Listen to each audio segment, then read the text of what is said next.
Buenas noches. Buenas. Hola, profe. ¿Cómo andan, chicos? ¿Bien? Obvio, sí.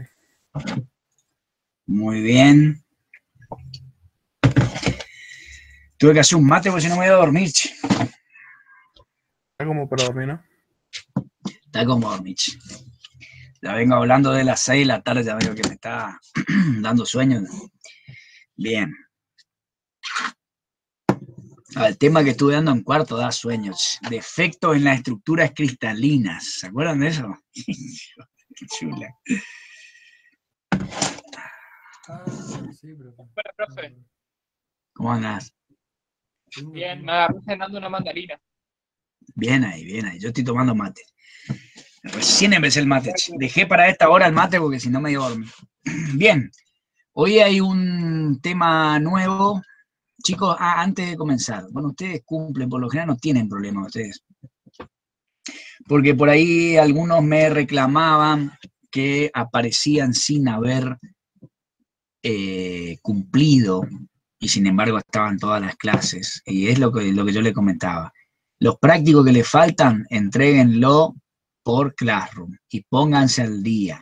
¿Sí? Traten de ponerse al día, es por el bien de ustedes. Así por lo menos en la recta final la que queda. Por lo menos aprenden algo más aquellos que por ahí se van a dedicar a trabajar como técnicos y no van a seguir alguna carrera más, se van a quedar con la carrera que tienen que aprovechar por lo menos a tener noción de lo que es una máquina térmica y de las partes que componen una máquina térmica. No solamente cuando veamos motores o cuando veamos la parte de refrigeración, sino esta también, que es muy vista en nuestra provincia. Por eso les pido por ahí que son cosas por ahí que se pueden arrepentir, aquel que le gusta la parte térmica o la parte mecánica, por ahí con el tiempo se pueden arrepentir si no le dan bolilla a temas como estos. ¿Sí? El tema que vamos a ver hoy tiene que ver con hogares de caldera. ¿Sí? Esto es un tema un poco más teórico. ¿Sí? Solamente vamos a ver los tipos de hogares que hay y también vamos a ver algunos tipos de determinaciones de cómo estimar pérdidas de calor en el hogar simplemente, ¿sí? Que hay 2 o 3 tipos de pérdidas de calor en el hogar, por ejemplo, con combustible que no se quema bien, por ejemplo, la pérdida de calor por las paredes, ¿sí? Simplemente para que ustedes sepan cuáles son nada más, ¿sí?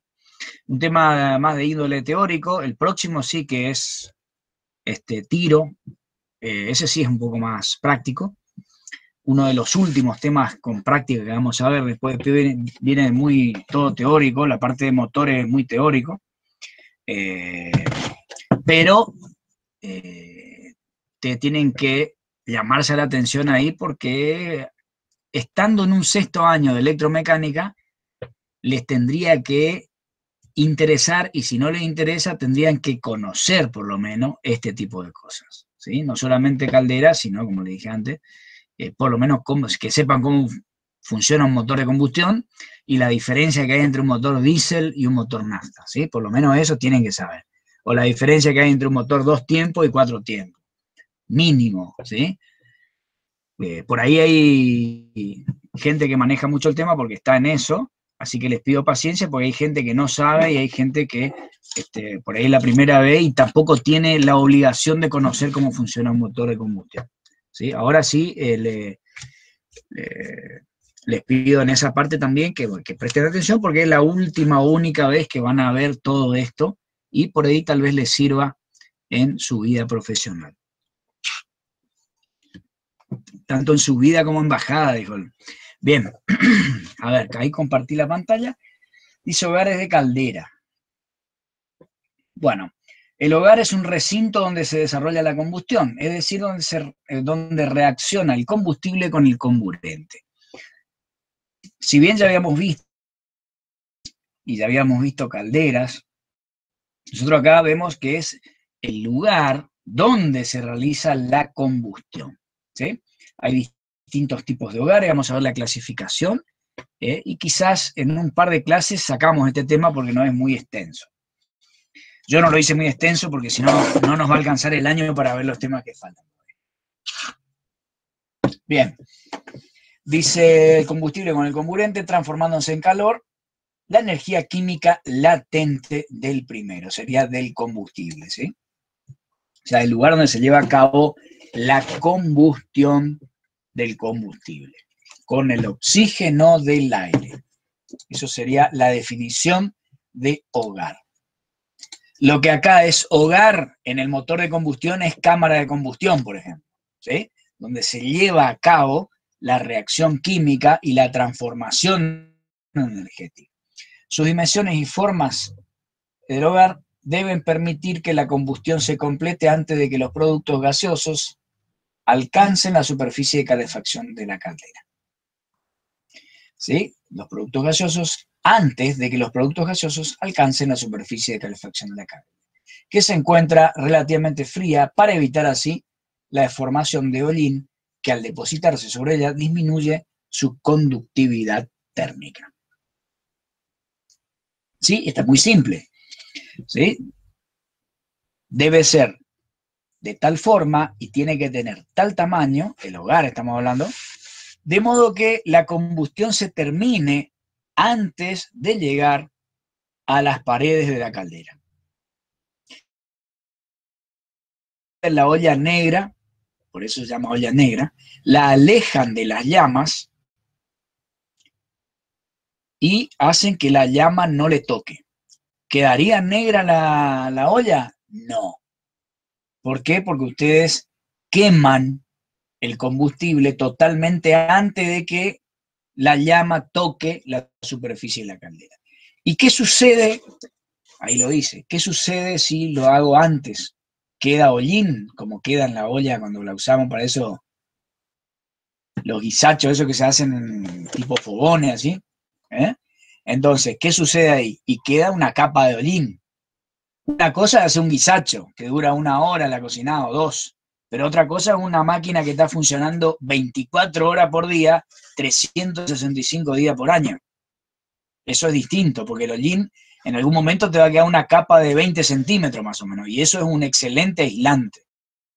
¿Está? Eso es lo que se trata de evitar, ¿sí? Por eso el diseño del hogar, por supuesto hay que tener experiencia para eso, pero por lo menos ustedes lo deben conocer, que esas son una de las condiciones que hay que tener en cuenta para que se logre el mínimo de hollín en las paredes exteriores de la caldera.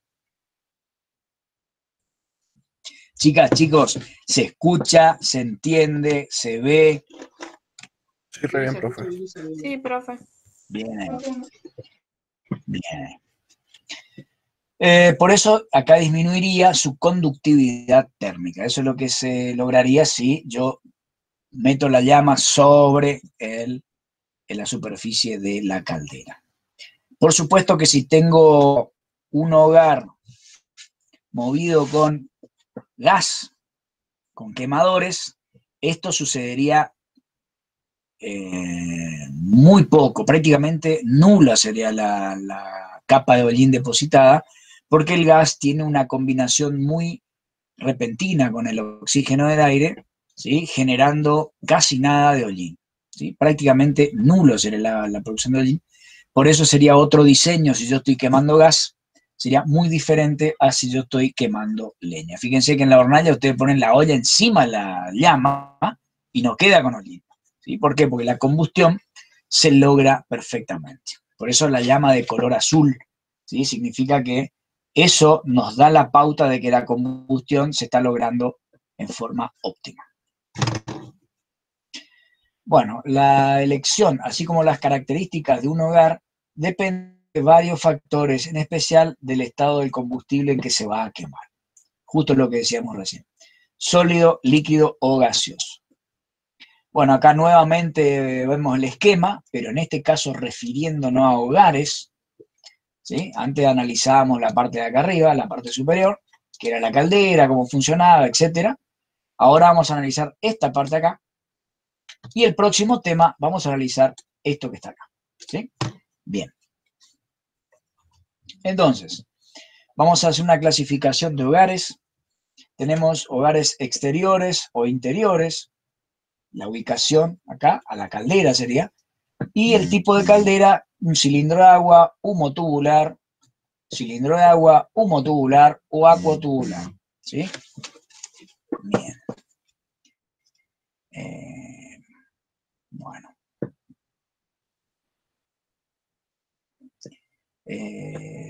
Bien. Ahí en cada una de ellas vamos a ver. Esperen que estoy acá contestando. Hay chicos del otro curso que me están escribiendo. Sí. La de nadie quería entrar a las 8 y no había nada todavía. Bien, acá tenemos el primero que es cilindro de agua, que esto ya no se usa mucho hoy en día. Es un cilindro, ¿por qué no se usa mucho? Por la inercia que tiene para poder hervir.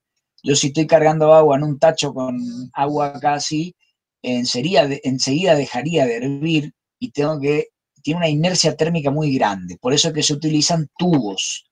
Entonces mayor superficie en contacto con los gases quemados. ¿Qué quiero decir con esto? Una cosa es tener un tacho solo, uy, qué lindo que salió, un tacho solo con agua acá, y otra cosa es tener un montón de tubos. Fíjense la cantidad, la diferencia entre la superficie de uno y la superficie de otro. ¿Sí? Tengo mucho mayor cantidad de superficie acá en esta parte. ¿Sí? Por eso es que normalmente se utilizan calderas de ese tipo, ya sea humotubulares o acuotubulares.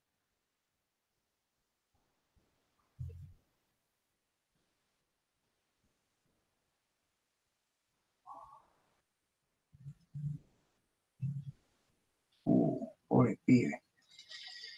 Ahí ya seguimos, chicos.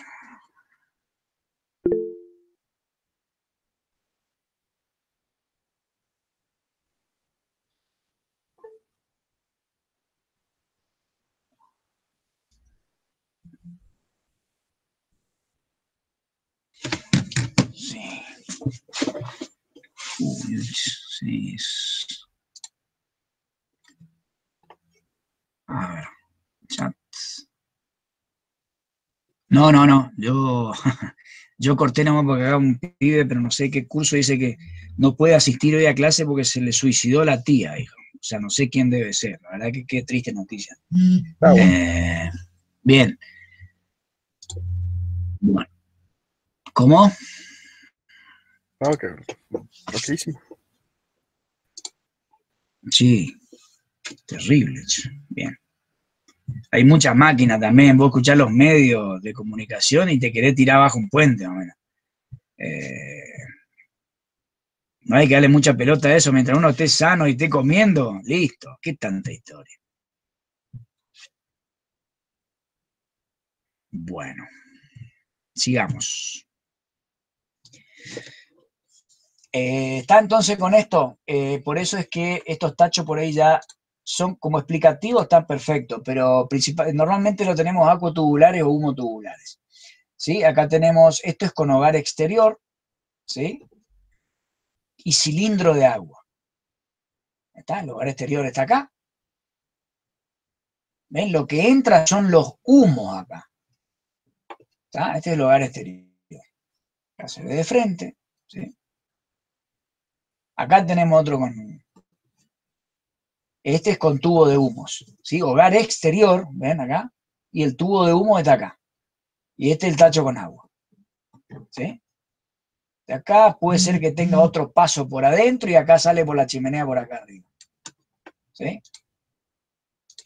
Acá está el hogar exterior, ¿ven? No está adentro de acá, está acá, afuera del tacho con los conductos de agua. Entran los humos por acá, vienen por acá y salen por la chimenea acá, ¿sí? Ese es hogar exterior. Ahí se ve un dibujito acá al costado, tubos de fuego o tubos de humo se le llama, ¿sí? El anterior, ¿ven? Teníamos aquí el hogar exterior, ¿sí? Y los tubos de agua. grandes, no son tubos pequeños de humo y un tacho grande, y tubos, o sea, tubos de humo rodeando al tubo de agua, sino que tenemos un cilindro con agua acá, ¿sí? Cilindro con agua. Bien, cilindros con agua. Bueno, acá tenemos otro, hogar interior y cilindro de agua. Este sería el hogar interior, ven que tiene como un corrugado acá. Ese sería el hogar interior, ¿sí? Sería todo esto. Por acá hay fuego. Y esto todo rodeado de agua, ¿sí? Todo alrededor agua, un cilindro de agua. Bien. Después tenemos hogar interior y tubos de humo. Esta silla es más moderna, ¿sí? Como esta la tenemos acá también. Acá está el hogar interior. Está dentro, o sea, el mismo hogar ya sirve para calentar el agua que lo rodea, ¿sí? Y los tubos de humo que dan 1, 2, 3 pasos y salen, ¿sí? Pero el hogar está dentro de la caldera, dentro, está rodeado el hogar también por agua, ¿sí? Luego tenemos hogar interior con camisa de agua y tubo de humo. Profe, una Bueno, estos pregunta. sí es la híbrida, sí. ¿Por qué separamos el hogar de la caldera? ¿Por qué decimos que son dos cosas diferentes? Porque el hogar es donde se realiza el fuego y la caldera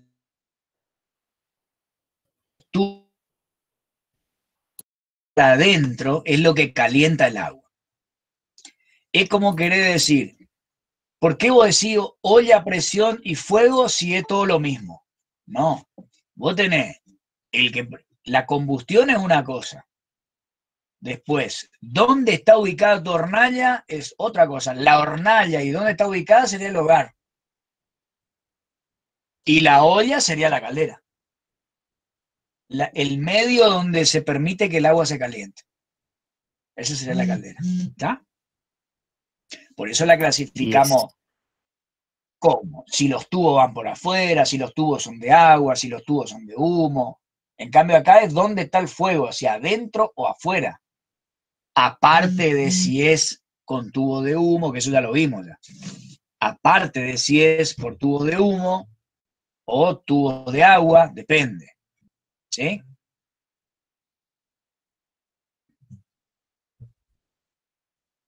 Bien.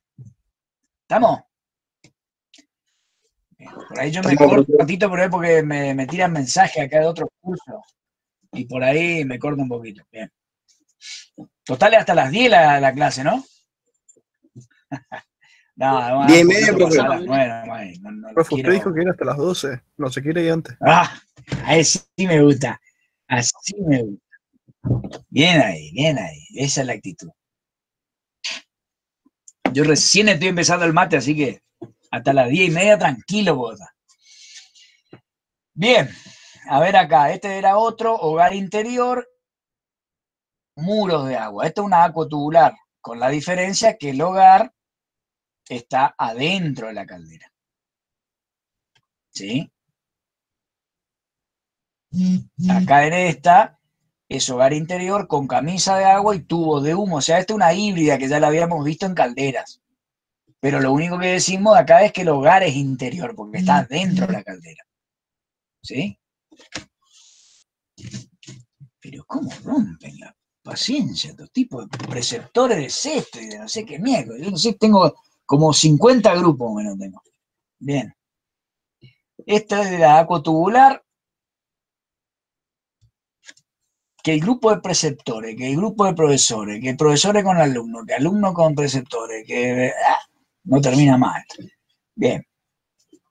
De acuerdo al tipo o estado de agregación del combustible, a su vez también se pueden clasificar los hogares, que esta es la clasificación por ahí que más se utiliza. ¿Sí? Porque la otra tenía mucho que ver con el tipo de caldera también. En cambio, normalmente se suelen clasificar los hogares de acuerdo al tipo de combustibles utilizado. ¿Sí? Por ejemplo, hogares para combustibles sólidos, hogares para combustibles líquidos, eso sí es una buena clasificación. porque cambia mucho cuando es para sólido y líquido, por ejemplo. Cambia menos cuando es entre líquido y gas, pero entre estos dos es muy diferente el tipo de hogar. ¿Sí? Vamos a ver ahora más adelante la diferencia que hay. Y hogares para combustibles gaseosos. Hogares para combustibles sólidos tenemos en forma manual. Si estamos tirando un par de toras cada 20 minutos, tiene que ser manual sí o sí. Ahora, si tenemos una granulometría uniforme, quiere decir todas toritas del mismo tamaño, o todos chips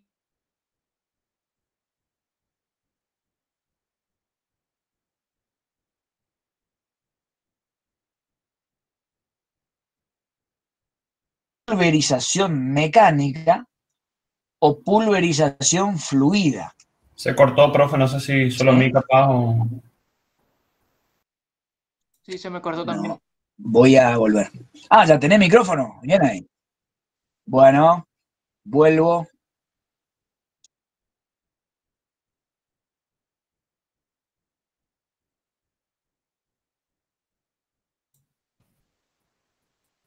Hola, Toxos.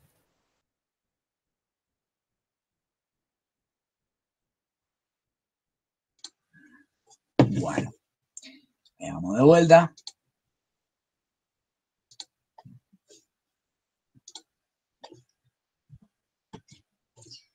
Compartí.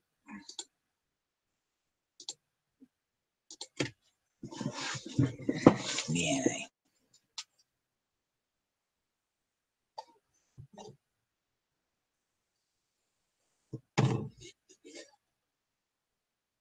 Bueno.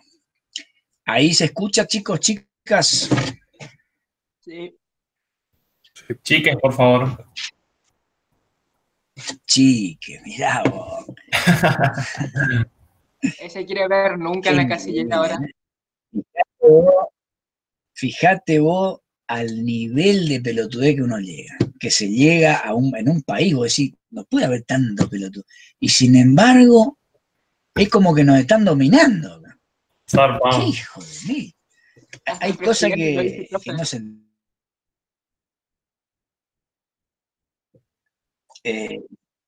sí, zarpado, sacado de eso.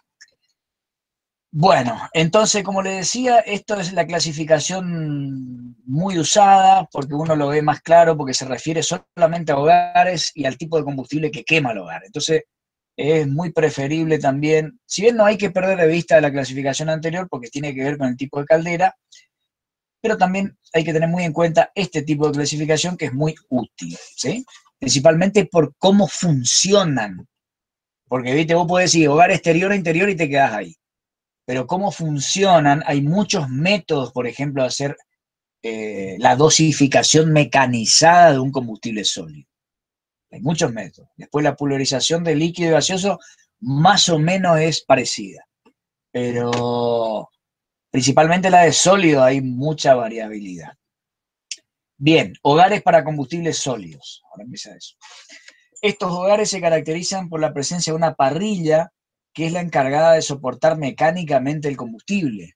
Fíjense que hay, quizás más adelante está eso, que yo le voy agregando a medida que me acuerdo. Hay parrillas donde los propios bastones de la parrilla son tubos por donde pasa agua, que se dan eso en las acuatubulares. O sea que tienen que tener una pared importantísima esos tubos, porque fíjense, están en contacto con las brasas directamente, tienen que ser muy resistentes a altas temperaturas. Que se llaman parrillas húmedas, se llaman eso. Bien, dice, la característica de conformación y granulometría de los combustibles sólidos hacen imposible su combustión instantánea. Eso no es un combustible sólido. No vas a poder lograr que se combustione en forma instantánea. ¿Sí? Siempre tiene una demora importante en el quemado. Una demora importante en el quemado. Es más, cuando Diesel inventó el primer motor, lo quiso hacer funcionar con polvillo de carbón. Funcionaba, pero era un motor muy, muy lento. Por eso tuvo que cambiar a combustibles en estado líquido. Y ahí empezó a agregarle aceites combustible, como aceites de residuos de refinería, se destinaban, usaban el inicio del diésel es como máquinas lentas, pesadas, porque todo su funcionamiento se hacía con combustibles de segunda destilación, ¿sí? Hoy en día no, hoy en día es de primera calidad, de primera refinación, como lo es la nafta, ¿sí? Ha cambiado mucho el diésel, le quedó el nombre nomás, pero es prácticamente como un queroseno. Bueno, sigamos con esto que después tenemos que dar eso todavía. Como la parrilla está en contacto con los productos de combustión, es necesaria su refrigeración, eso es lo que yo les comentaba recién, la que puede lograrse mediante la circulación de aire o aire más agua, o la parrilla húmeda que yo les comentaba, la propia agua que es de la caldera. Fíjense esto. Estas parrillas refrigeradas por aire, el propio aire el aire primario, perdón, se lo tira por acá abajo, ¿sí? Y de esa manera va combustionando. El aire ingresa por abajo y el propio material, el propio combustible va decantando, va cayendo por esta escalinata que se va moviendo. No sé si ustedes por ahí fueron a algunos jueguitos que se ven por ahí, que son como una escalera donde uno va tirando moneda y las monedas van cayendo abajo y uno las junta. Bueno, esto es algo parecido. Esto tiene un movimiento lateral longitudinal, donde el carbón que va cayendo acá arriba, o el material sólido, va cayendo por esta escalinata porque tiene un cierto movimiento, hasta llegar abajo donde está la parrilla y las cenizas ya quedan directamente decantadas ahí. Y por debajo, ¿sí? Se llama lecho fluidizado, es tirado el aire, de paso que se usa para refrigerar la parrilla, ¿sí? Esta es la manera como trabaja, cómo funciona este tipo de parrilla de hogar.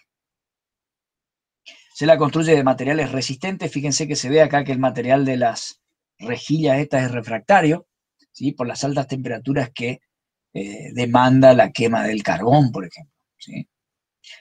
En algunos casos se protege con material refractario o elemento de sacrificio. Quiere decir, el elemento de sacrificio quiere decir un material que se reemplaza después, se quema, o sea, se va destruyendo y después se quema, ¿sí? Se cambia, directamente se va cambiando. A las parrillas refrigeradas por aire y agua también se las denomina parrillas húmedas, ¿sí? No solamente ingresa el aire por debajo, debido al aire. ¿Se acuerdan acá el dibujito, el primer dibujito, donde veíamos aire, fíjense, aire primario y después aire secundario por arriba, ¿sí? Por debajo de la parrilla tenemos el aire primario. Acá tenemos una parrilla húmeda, como les había dicho, donde la propia parrilla, ¿sí? Acá también se ve, son los caños donde circula agua de la caldera, ¿sí? Y el aire a su vez, por eso dice aire y agua, el aire a su vez que atraviesa el combustible sólido de abajo hacia arriba, ¿sí? Logrando una mejor combustión, ¿sí? Esa es la idea. En los combustibles sólidos sí o sí tenés que tener aire primario que ingresa por debajo del combustible. Si no, tarda demasiado tiempo en quemarse el combustible. En este caso, por eso es que no se ponen en los... voy a decir algo que no tiene mucho que ver con las calderas. Por eso es que las parrillas para hacer el asado no tienen esto. Porque a mí no me interesa quemar el carbón para entregar la energía lo más rápido posible. Sino a mí cuando estoy haciendo el asado me interesa quemar lentamente el carbón, porque yo lentamente quiero cocinar la carne y lentamente quiero aprovechar esa energía. En cambio acá yo trato de quemar lo más rápidamente posible el combustible sólido para lograr todo ese traspaso de energía hacia el agua.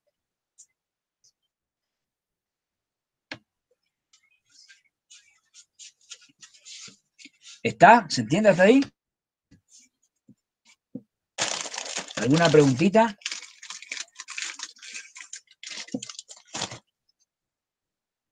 ¿Está rico el alfajor? Se escucha, se ve. No, le di a mi perra la galletita. No, si yo no puedo comer, si no, no voy a poder hablar. Entra acá y espera que yo le tire una galletita. Bien. Nada, si no, yo va a estar... Bien, sigamos. Sí, no, profe, se entiende, se entiende. Elementos de sacrificio. Bueno, acá... Bien, acá tenemos una... Bien, acá tenemos... Repetí el dibujo, pero principalmente porque es un hogar de carga manual. Este es con puerta, acá una puerta considerablemente grande. ¿Sí? ¿Por qué? Porque se supone que las porciones de combustible que se están arrojando a la parrilla son grandes. ¿Sí? Y por eso es que hogares de carga manual. Puede ser con una especie de carrito, inclusive hay lugares donde son tan grandes las puertas de los hogares que entra una especie de carro, tipo la zorra que se usan en la parte de los tranvías, ¿sí? Entran con rieles hasta dentro del hogar, se descarga mediante un método mecánico la leña o el combustible y luego se retira la zorra, que tiene que ser un material que resista también a altas temperaturas, ¿sí? O sea, entran los carros hasta adentro, depositan la leña y salen de vuelta. Y esto lo hacen cada 15, 20 minutos más o menos. ¿Se entendió el ejemplo del asado y todo eso? ¿Sí?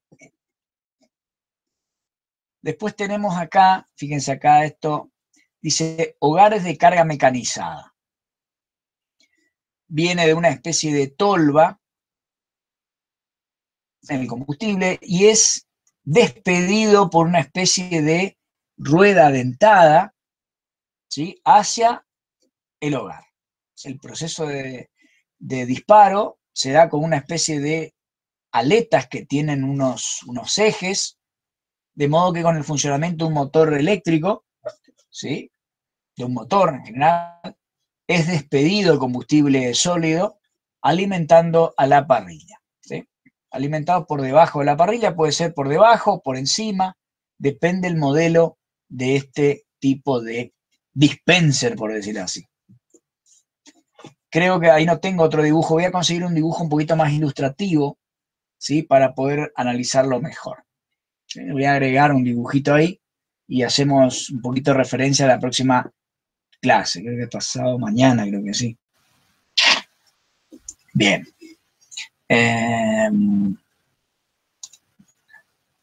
A ver qué dice acá. Sí.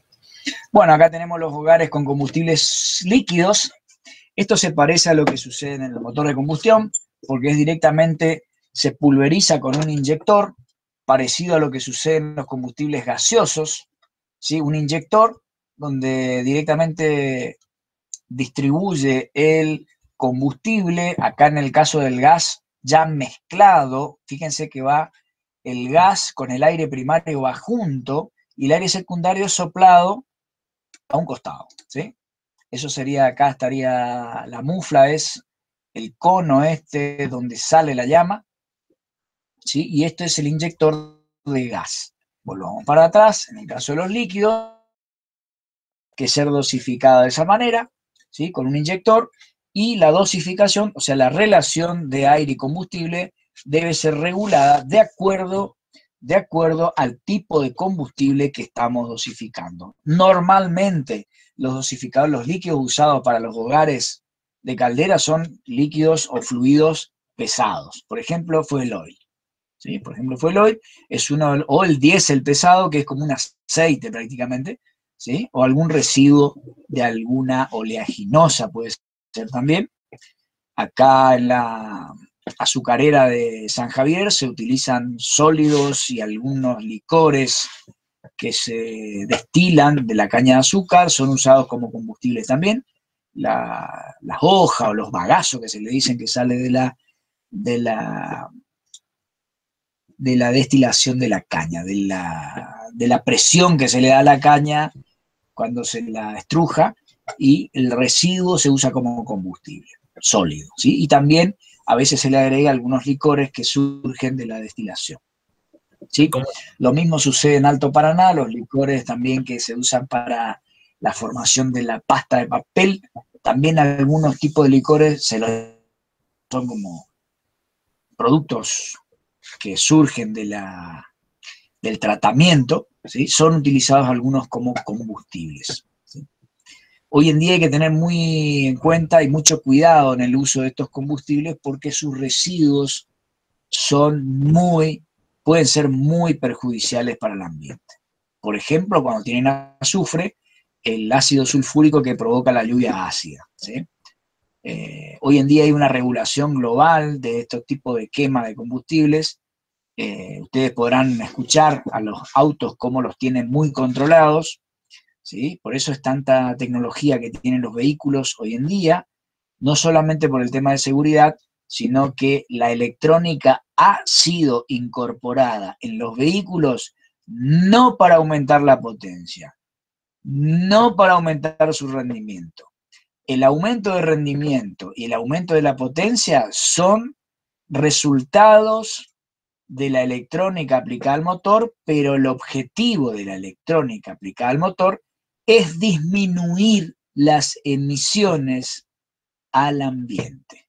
Ese es el principal, el único y principal objetivo de la electrónica en los motores de combustión.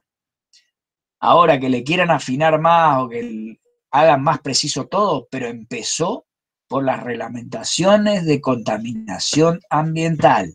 No es como todo poner, no, le pusieron electrónica para aumentar más la potencia. No, yo si quiero aumentar la potencia en un motor, le tiro nafta con un balde. No hace falta que le ponga inyectores, ¿sí? Le saco los chicleras del carburador y tengo más potencia, seguro. ¿O no es así? ¿Hay alguno? Juan Mative, ¿no es así? Como la Ranger, profe, que quema No hace gasolina. falta inyección electrónica. No, Pon un sí. balde arriba del techo. No coincido plenamente. No hace falta que vos pongas un inyector. Vos ponés un tacho, un balde con nafta arriba del techo y le abrís la canilla nomás. Y ahí tenés la potencia que vos quieras. Bueno, pero hoy en día, Así por ejemplo, es. con Pero los inyectores se logra mejor rendimiento igualmente. O sea, no mejor, pero los inyectores y están en promedio como un 5 caballos más. ¿Por qué? Porque Pero no es fíjate vos, solo por ejemplo, cuando combustible. vos acelerás un motor con mariposa motorizada. No, Sí, está bien, pero si le está echamos- bien, pero siempre que vos pongas electrónica es para, por ejemplo, ahorrarte un poco de combustible para que te alcance toda la carrera. Pero si Pero vos bueno, querés pero por ejemplo, potencia, la mezcla tiene que ser levemente rica y no importa con qué vos le metas la nafta. Eso es así. Eso no hay claro, nada pero que hacerle. hay Ahora, que si vos no mantener querés una contaminar el relación, ambiente, pues si vos, ¿cómo decías? que hay que mantener una relación, ¿cierto? O sea, la mezcla en un tal punto. Sí, Si está, o sea, si le tiramos mucha nafta tampoco sirve. sí, por supuesto. Claro, como la Ranger. Por que quema- supuesto. Por quema supuesto. gasolina y No, quema no, aceite. por supuesto que a lo que voy es que con un carburador. Bueno, pero a lo que voy es que con un carburador alcanza y sobra. Claro, ¿Sí? sí, eso sí. Ustedes todavía no habían nacido. Yo me acuerdo que miraba la Fórmula 1 en los años 80 y los tipos 1500 empezar a levantarlo a los autos porque eran muy bajos, el efecto pollerita que le llamaban, porque los tipos en esa época con carburación a 1500 centímetros cúbicos, el auto pesaba 1000 kilos y les sacaban 1500 HP, cosa que hoy en día no llegan, pero no porque no puedan, es porque tienen mínimas normas de seguridad y mínimas normas de contaminación también en las carreras. Porque si vos querés sacarle potencia, no importa. No importa con qué vos estás dosificando. O sea, con un carburador alcanza. ¿Sí? A eso es lo que voy. Ahí nos fuimos un poquito. A lo que voy es que el tipo de dosificaciones es lo que por ahí nosotros estamos apuntando para el combustible líquido. Ya de eso vamos a hablar más adelante. Y por supuesto que lo mejor que hay, por la gran precisión que yo tengo, es la parte electrónica aplicada a un motor de combustión. ¿Sí? Al diésel, por ejemplo. Al diésel le cambió la vida a la electrónica. Al diésel le cambió la vida la electrónica. Porque no hizo una evolución, hizo una revolución directamente el motor diésel. Con el cambio de combustible ¿sí? Porque el diésel no es el mismo que antes. El cambio de combustible más la aplicación del turbo con el manejo electrónico, Dios mío, al diésel vos le sacás el turbo y le ponés el gasoil común y te queda un rastrojero, ¿sí? ¿Pero por qué? Porque hubo muchos avances tecnológicos que hicieron que en ese caso sí se disminuyera mucho la demora física que había en evaporarse el gasoil para que se autoencienda solo.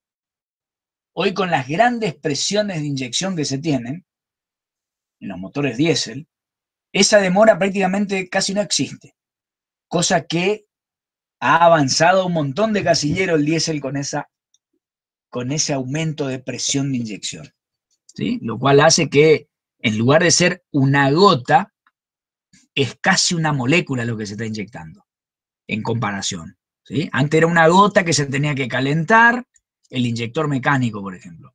Una gota que se tiene que calentar, evaporar y autoencender. Todo eso tiene que hacer la gota de diésel. Autoencender, no hay ni una chispa ahí, ¿sí? Y hoy en día es tan fina la pulverización que automática, en forma instantánea prácticamente, se evapora y se quema, ¿sí? Es el gran cambio que hubo en el motor diésel. Bien, sigamos porque me estoy yendo a cualquier parte. Bueno, inclusive estamos hablando algo de combustibles y de combustión líquido. Es muy parecido a esto, lo que estamos viendo acá, hogares de combustibles líquidos, es muy parecido a lo que vamos a ver después en motores, ¿sí?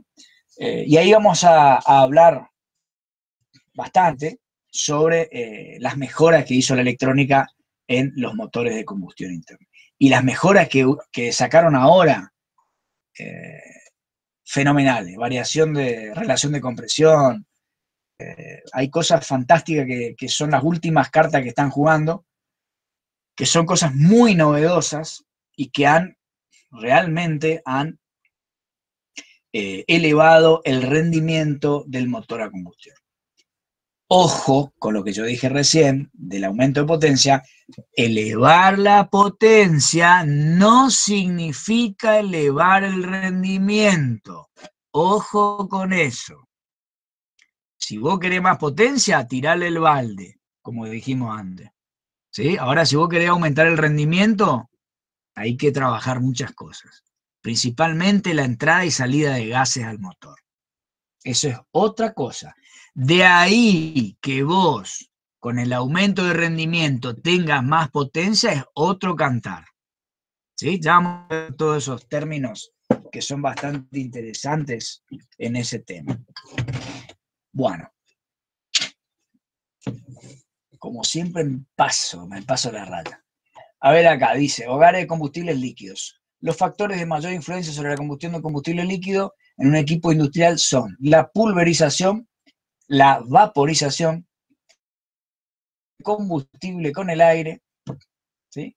El tamaño de las gotas es de real importancia, ¿ven? Estos son factores, que es justo lo que yo le estaba explicando recién del combustible principalmente. Esto se parece más a la combustión diésel, ¿sí? ¿Por qué? Porque la nafta, todos aquellos que por ahí tengan un motor naftero, no tienen ese problema. ¿Por qué? Porque la nafta, cuando se empieza a evaporar a menos 18 grados centígrados. En cambio, el diésel se comienza a evaporar a los 60 grados centígrados y termina ya por lo tanto, porque hay fracciones muy pesadas. Entonces ahí está la gran diferencia en cuanto a la tecnología que se tuvo que meter para poder, no se debe comparar, pero para poder comparar ambos motores, ¿sí? En su rango de funcionamiento. La tecnología que tiene un motor diésel es mucho, hasta ahora, es mucho mayor. Inclusive la computadora diésel es mucho más inteligente que la computadora nafta. Porque el nafta vos le tirás, como siempre se dijo, le tirás un poquito de nafta, una chispita que se evapora solo y enciende. En cambio el diésel vos tenés que hacer toda una ceremonia para que el combustible autoencienda. Y si tira una chispa en el diésel, no pasa nada porque él tiene su demora en vaporizarse. Y justo da la casualidad de que cuando se termina de vaporizar, autoenciende, ¿sí? Pues ya se calentó y cuando encontró el oxígeno se enciende solo. Como la temperatura que yo le tuve que dar es tan elevada para que se vaporice, justo da la casualidad que ahí es donde autoenciende. Salud. ¿Se entiende, chicos?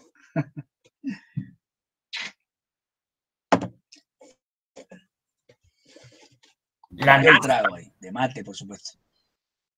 La nasta. Bien ahí. El mezclado, ¿ven? El mezclado, fíjense todo lo que tiene que hacer el combustible y por eso la combustión con un sólido es más lenta aún, porque él tiene que combinarse y reaccionar químicamente con el oxígeno del aire, no con el aire, con el oxígeno que está metido en un 21% solamente en el aire, ¿sí? Uno de los procesos más efectivos es preparar un combustible con el objeto de vaporizarlo. Consiste primero en pulverizarlo, ¿sí? Entonces, cuando más fina sea la gota, más rápido se evapora, se calienta y se evapora. ¿Y cuál es el problema de hacer más fina la gota? Imagínense que ustedes quieren cruzar un arroyito tirando una piedra. Vamos a suponer que quieren cruzar, no que le quieren tirar a nadie, sino que ustedes tiran. ¿Por qué tiran una piedra y por qué no tiran un pedacito de telgopor? Y si ustedes tiran supónganse una cajita de telgopor hacia el otro lado del arroyo, ¿es probable que cruce o no? No, no tiene la masa para lograr la inercia. ¿Qué les parece? Si el arroyo mide 10 metros de ancho, el telgopor, la cajita del celular de telgopor o un pedacito de telgopor va a cruzar una pelotita de ping-pong, vamos a ponerle. Tiran una pelotita de ping-pong, tienen una pelotita de ping-pong y una pelotita de vidrio, una bolita de vidrio. ¿Con cuál, si ustedes tiran con la misma fuerza, con cuál van a cruzar el arroyo? Obvio que con la bolita de vidrio. ¿Por qué? Ustedes no quieren contestar, pues yo le voy a preguntar por qué. Por la inercia, profe. ¿Por qué cruza con la pelotita de vidrio? ¿Eh? Por la inercia, la masa. ¿Por qué? La inercia. La inercia depende de la masa. ¿Y qué Por la genera la densidad, inercia? La masa. Exactamente, por la masa que tiene. La pelotita tiene más masa. Ahora, ¿cómo la pelotita de vidrio tiene más masa? O sea, tiene más inercia. ¿Sí?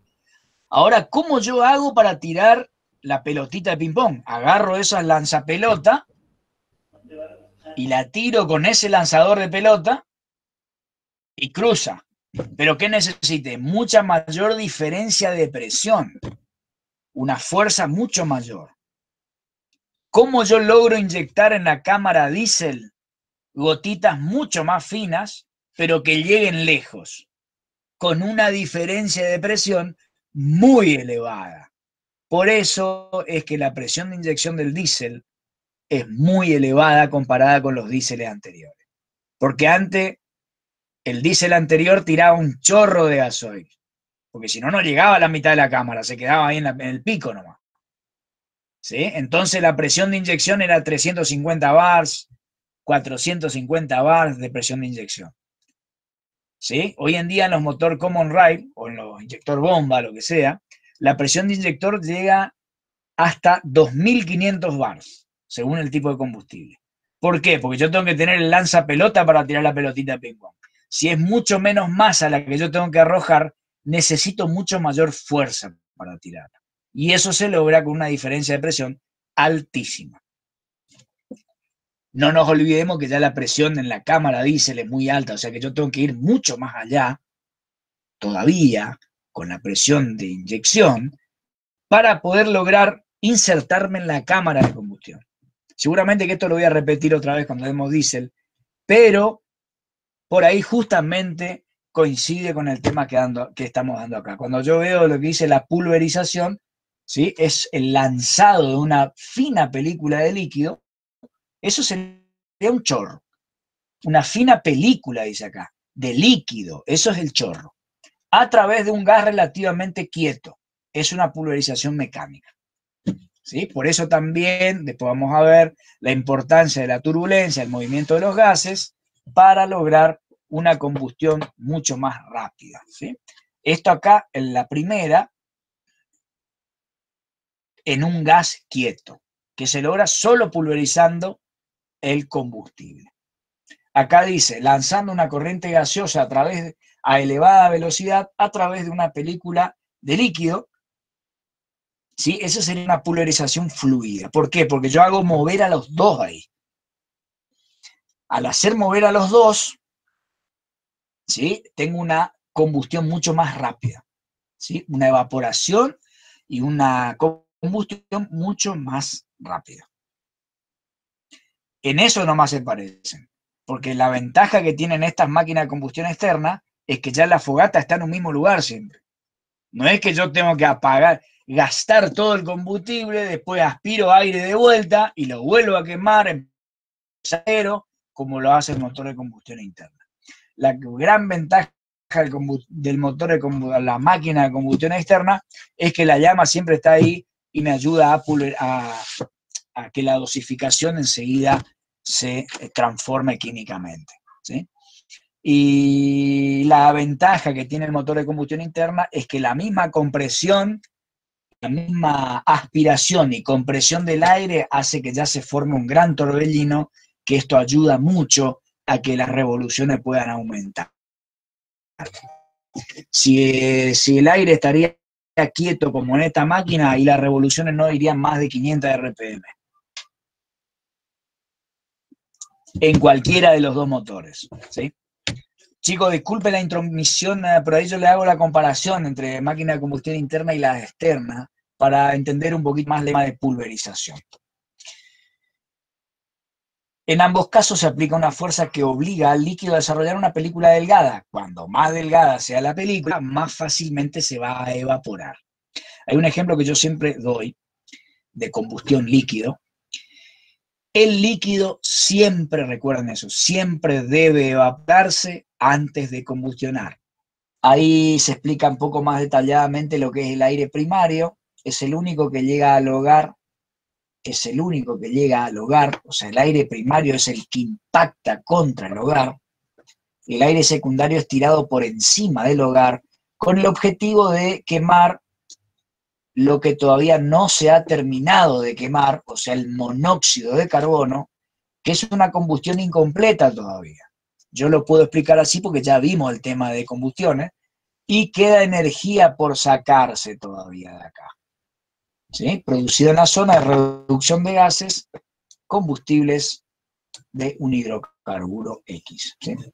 Entonces, se desprenden durante el periodo de destilación, es como que se destila el monóxido y sale monóxido de acá del combustible y no fue quemado totalmente el carbono que tenía el combustible, y de esta manera se forma monóxido de carbono. Más allá de que sea un gas mortal, o sea, venenoso, mortal, ¿sí? Lo que se hace es, para aprovechar totalmente la energía que queda todavía dentro de esta sustancia, se le agrega aire secundario, y en la presencia de la temperatura elevada que hay debido a la quema de los demás gases, directamente se inflama y se produce la reacción química de este monóxido con el oxígeno del aire que está ingresando por acá arriba, formando dióxido de carbono. Le agrego el oxígeno que le falta acá, y produciendo esa transformación energética y dióxido de carbono por acá. Los volátiles, el alquitrán y los gases destilados absorben aproximadamente el 30% del poder calorífico del carbono. Como el coque residual se quema luego incompletamente, es el coque el que quema incompletamente, entonces en la cámara de combustión hay una porción que debe o necesita aire secundario para terminar de quemar esos gases de monóxido contenidos. Con el fin de aprovechar esas calorías, se permite en los hogares el acceso del llamado aire secundario. Para mezclarse con aquellos productos se suministra oxígeno necesario para su combustión. Si yo tiro más oxígeno o más aire secundario, lo que voy a provocar es